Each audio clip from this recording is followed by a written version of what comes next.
오늘 집중 분석 시간에는 지금 주말 사이에 혼돈을 겪고 있는 관세, 이 주인공이 될 수 있는 반도체에 대한 이야기 집중적으로 다뤄보겠습니다. 면제가 아니고 이제 곧 발표될 품목 부과의 내용에 포함이 될 거다. 그런데 지수 그리고 주가는 올라갑니다. 어떤 해석들을 둘러싸고 있는지 박상웅 신영증권 연구원과 함께하겠습니다. 어서 오세요. 안녕하십니까. 오랜만에 와주셨습니다. 네, 맞습니다. 뉴스가 많이 업데이트가 됐고 하필 굉장히 까다로운 분석이 필요한 이 주말에 또 공교롭게 나와주셔서 저희에게 도움을 많이 주실 것 같아요. 연구위원님, 일단 노트북, 디스플레이 몇몇 품목들이 상호관세에서 부과되는 거 면제시킨다. 그런데 트럼프 대통령이 아니랍니다. 오늘 관련해서 내용이 발표되면 이 불확실성 다 거치게 될지 우리 어떤 해석으로 지금 봐야 되는 건가요? 아무래도 단기적으로는 관세 이슈가 완전히 해결된 게 아니기 때문에 조금 보수적인 스탠스로 접근할 필요가 있다고 보고 있고요. 지금이야 뭐 10% 정도 상호관세가 좀 시행이 되고 있는데 네. 만약에 이제 노트북이랑 뭐 스마트폰, 태블릿 이런 쪽에 뭐 추가적인 관세가 부과된다라고 하면은 사실상 업체들한테는 굉장히 큰 타격이 될 수밖에 없다라고 보고 있습니다. 일단 스마트폰 그리고 여기에 그러니까 상호관세 면제될 거야라고 했던 품목들이 반도체라는 큰 틀에서 다 부과가 된다면 그때는 지금 우리가 안도했던 부분들이 다시 또 번복될 거라는 거죠? 맞습니다. 그러면 업계에서 볼 때는 어때요? 이 부분 다 포함될 가능성도 높게 보고 계신 건가요? 이제 품목별로 몇 %를 네. 부과하느냐가 관건일 것 같습니다. 예를 들어서 한국 같은 경우에는 원래 25% 상호관세 부과하겠다라고 했다가 이제 90일 동안은 10% 정도만 부과를 하겠다라고 지금 한 상태죠. 네. 근데 만약에 이제 뭐 반도체나 뭐 디스플레이 쪽이나 아니면은 뭐 스마트폰이나 이런 쪽으로 25% 이상으로 부과하겠다라고 하면은 굉장히 큰 악재로 반영될 가능성이 높고요. 만약에 뭐 10% 부근 또는 10% 이하로 관세를 부과하겠다라고 하면은 이건 당연히 호재로 반영될 수밖에 없죠. 그래서 이 얼마만큼 부과될지가 조금 관건이 될 것 같습니다. 그렇군요.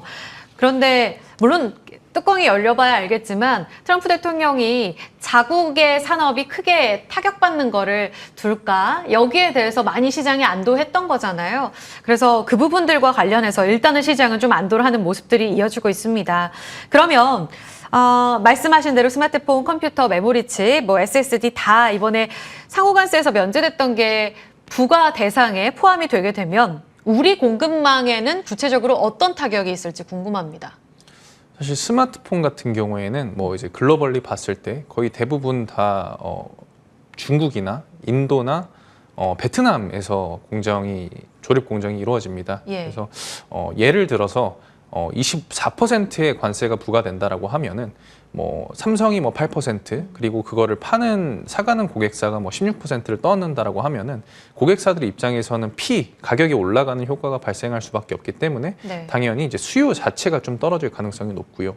삼성전자 입장에서는 지금 스마트폰 사업부가 영업이익률이 한 10% 정도 나오는 사업부인데 네. 만약에 8%를 떠안는다라고 하면은 영업 마진이 2% 정도로 떨어질 가능성이 있습니다. 그래서 이런 식으로 고객사들과 얼마만큼 지분으로 해서 전가를 하느냐도 굉장히 좀 중요한 문제일 것 같고요. 네. 당연히 이제 관세가 추가적으로 부과가 되면은 뭐 수요와 그리고 이제 마진이 좀 떨어지는 효과가 발생할 것으로 전망을 하고 있습니다.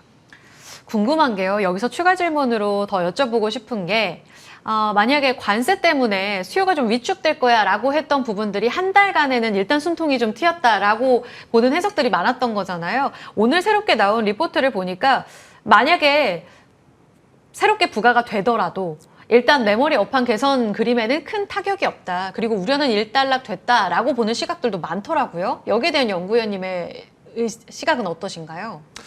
저는 좀 다르게 생각을 하고 있습니다. 타격 클 거다. 예, 타격이 클 거라고 보고 있고요. 예. 사실 지금 이제 뭐 하반기 업체들의 실적 관련해서 나온 리포트들이 굉장히 많잖아요. 네. 근데 이런 것들은 만약에 관세가 본격적으로 시행되기 시작하면은 하향 조정될 가능성이 높습니다. 지금 관세 리스크가 다 반영 안 된 연간 전망치인 거예요? 예, 온전히 반영된 건 아닙니다. 이제 일부 정도로만 반영이 됐다라고 저는 판단을 하고 있고, 만약에 관세를 조금 저희가 예상하는 것보다 더 많이 부과가 된다라고 하면은 여기에서 추가적으로 하향될 가능성도 굉장히 높다라고 보고 있기 때문에 지금 보고 있는 하반기 추정치에 대해서는 좀 불확실성이 크다라고 봐주시면 될 것 같습니다. 일단 그럼 이번에 품목 이야기가 업데이트 되게 되면 그 불확실성이 가장 먼저 거치게 될 것 같습니다. 그 부분이 핵심이 될 것 같네요. 그러면 관세 이야기 다음으로 HBM 이야기로 넘어가 보겠습니다. 시장에서는 작년에 주인공이었던 HBM 이야기가 지금 관세 때문에 많이 좀 뒤덮여 있는 그런 상황인데요. 마이크론 테크놀로지에서 하이닉스의 후발주자로 치고 올라오는 그 점유율 확대가 좀 심상치가 않더라고요. 최근 보니까 HBM3 12단 제품 퀄 테스트 통과했다라는 내용도 전해지고 블랙웰 울트라 탑재 제품 양산에 돌입했다. 이런 내용들 우리 쪽으로는 상당히 좀 속 시끄러운 내용이 될 수밖에 없을 것 같습니다. 삼성, SK 하이닉스 입지 적어질 수밖에 없는 걸까요? 일단 하이닉스의 입지가 그렇게 크게 줄어들 거라는 생각은 안 들고요. 마이크론은 원래 하이닉스가 개발하고 나서 거의 비슷한 시기에 항상 이제 양산을 같이 시작하기는 했습니다. 그런데 마이크론 팹의 캐파는 이제 상대적으로 국내 업체들 대비해서 굉장히 작기 때문에 네. 하이닉스의 입지가 그렇게 낮아질 걱정은 없다라고 보고 있고요. 네. 그리고 삼성전자 같은 경우에는 아직까지도 HBM3 12단 쪽에서는 고객사와 퀄 테스트를 진행 중인 걸로 알고 있습니다. 당연히 이제 아직까지는 3사 대비해가지고 항상 좀 늦은 퍼포먼스를 보여주고 있는데요. 네. 이거는 사실 뭐 HBM4든지 4E로 가든지 이럴수록 뭐 어떻게 될지는 모르는 거라서 아직까지 뭐 삼성전자가 완전히 몰락하는 거는 아니다. 이 정도로 조금 말씀드릴 수 있을 것 같습니다. 쉽지가 않습니다. 삼성은 계속 대기 중이고 하이닉스의 타격이 크지 않다는 것만으로 안도할 수 있을 것 같네요. 여기에 HBM의 핵심 장비로 알려져 있는 TC본더 관련해서 한화비전을 또 커버리지하고 있지 않으십니까? 이쪽에 대해서 긍정적으로 좀 봐주셨던데 결국은 하이닉스가 1위고 마이크론이 계속 점유율을 잠식해가는 것처럼 한미반도체가 1등 공신이었다면 TC본더 안에서도 한화비전 이렇게 점유율을 빼앗아가는 그림인 거잖아요. TC본더의 강자인 이 두 기업에 대한 시각은 어떻게 봐야 되는 거예요? 일단 하나비전은 커버를 하고 있지는 않고요. 리포트를 최근에 한번 쓰기는 했었는데요. 예, 저희 회사에서 이제 콥데이라에서 이제 IR 행사를 한번 했었습니다. 근데 이제 들어보고 이제 수주 공시 같은 거를 보면은 이제 올해 1분기에 SK 하이닉스 향으로 420억 정도의 TC본도 수주를 받았고요. 그리고 제가 추정하기로는 올해 내로 조금 추가 수주를 받을 가능성이 높다라고 보고 있습니다. 그리고 아무래도 SK 하이닉스가 HBM 쪽에서는 지금 1등을 하고 있는 업체잖아요. 네. 그래서 1등 기업에 대한 퀄 테스트를 통과했기 때문에 이제 뭐 그 후발주자들에 대한 퀄 테스트도 만약에 영업이 순차적으로 진행이 된다라고 하면은 좀 빠른 시일 내에 가능할 수도 있지 않을까라고 전망을 하고 있습니다. 그러네요. 하나비전 TP가 없네요. 네, 리포트에. TP는 없습니다. 네, 네. 네. 곧 커버리지를 개시할 가능성도 있으신 거예요? 그거는 이제 조금 고려를 해봐야 될 문제라서요. 네. 시장 진입에 대해서 긍정적인 리포트를 내놔주셨던 지난 리포트를 확인해 봤고요. 여기서 추가적으로 움직임도 체크해 보도록 하겠습니다. HBM 시장이 계속 커지고 있는데 지금 SK 하이닉스 향 전공정 밸류체인을 주목하자 이런 리포트도 제시해 주셨어요. 이때 넥스틴도 같이 나왔고 지금 시장은 HBM 관련해서 특히 후공정 밸류체인에 대해서 이전만큼 밸류를 주지 않고 있는 그런 모습입니다. 관련해서 하이닉스향 밸류체인을 봐야 되는 그 이유는 어떻게 보면 될까요?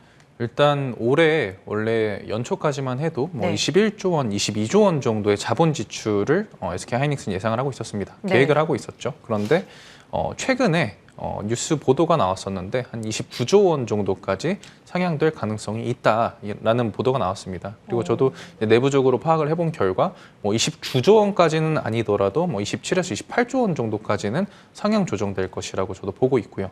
그런데 이게 사실 올해는 전공정보다는 올해는 후공정보다는 전공정이랑 인프라 쪽에 투자가 집중이 될 거기 때문에 네. SK 하이닉스의 전공정 밸류체인에 조금 주목할 필요가 있다라고 이제 4월달에 리포트를 한번 낸 적이 있었습니다. 그런데 하이닉스도 답답한 움직임이잖아요. 주가 자체가요.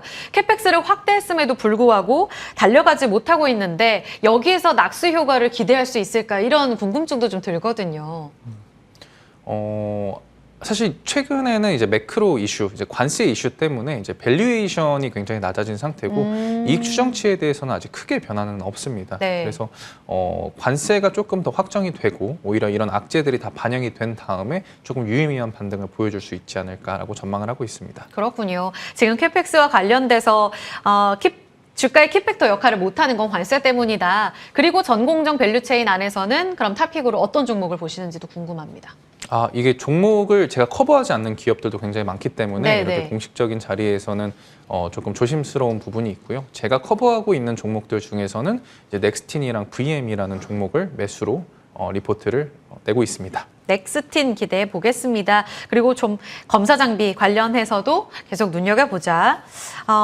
삼성전자가 최근에 나쁘지 않은 주가 흐름을 나타내고 있습니다. 하방 경직성이 워낙 탄탄해야만 하는 그런 종목으로들 많이 보고 계시던데요. 아까 말씀 저희 나눴던 HBM 쪽으로 성과가 명확하진 않지만 최근 아이폰 이야기 나오면서 갤럭시 반사수의 이야기도 있었고 1분기 실적도 나쁘지 않았고요. 2분기는 어떨까요? 실적에 대해서 2분기 저점, 하반기부터 개선될 거다 이렇게 보고 있는 리포트가 많던데요. 예, 맞습니다. 1분기 같은 경우에는 이제 스마트폰 쪽에서 1조 원 이상 서프라이즈를 기록했기 때문에 네. 이제 전체적인 영업이익이 서프라이즈가 나왔었고요. 2분기 같은 경우에는 사실 스마트폰의 계절적 비수기입니다. 네. 2분기랑 4분기가 보통 영업이익이 잘 안 나오는 분기고요. 그렇기 때문에 메모리 쪽이 일부 회복이 된다라고 하더라도 네. 전체적인 영업이익으로 보면은 거의 플랫하거나 아니면 좀 소폭 하락할 가능성이 높다라고 보고 있습니다.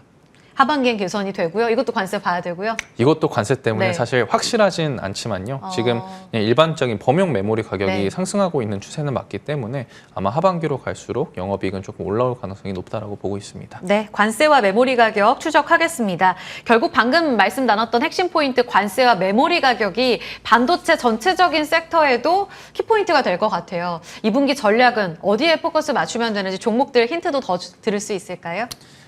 사실 뭐 앞서 계속 말씀드렸다시피 2분기 내로 관세가 어느 정도 픽스가 될 것 같은데 이제 관세 관련해가지고 그런 이슈들이 조금 다 반영이 되고 나면은 네. 밸류에이션이 저렴하고 그리고 이제 펀더멘탈이 조금 튼튼한 종목들 위주로 담고 가는 게 맞지 않을까라고 보고 있습니다. 그 펀더멘털에 기반이 되는 건 2분기, 1분기 실적인 거예요?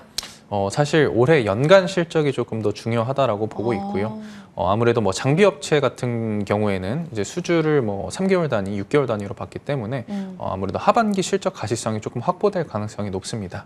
그래서 좋습니다. 그런 업체들을 좀 선별적으로 잘 골라주시면은 좋지 않을까라고 보고 있습니다. 업황 반등 시그널 상반기에 확인이 가능할지 1분기 이제 실적 시즌이 본격화되게 되면 여기에서 힌트들이 많이 쏟아질 겁니다. 연간 추정치가 1분기 실적 나오게 되면 그 힌트를 많이 가져갈 수가 있거든요. 이 부분에 포커스 맞춰서 종목 추려보시면 도움 많이 되실 것 같아요. 박상욱 신영증권 연구원과 함께 반도체 이야기 나눠봤고요. 저희 출발 성공 투자도 같이 물러가겠습니다. 1% 상승세 유지되고 있는 시장인데요. 오늘도 기회 잘 포착하시기 바랍니다.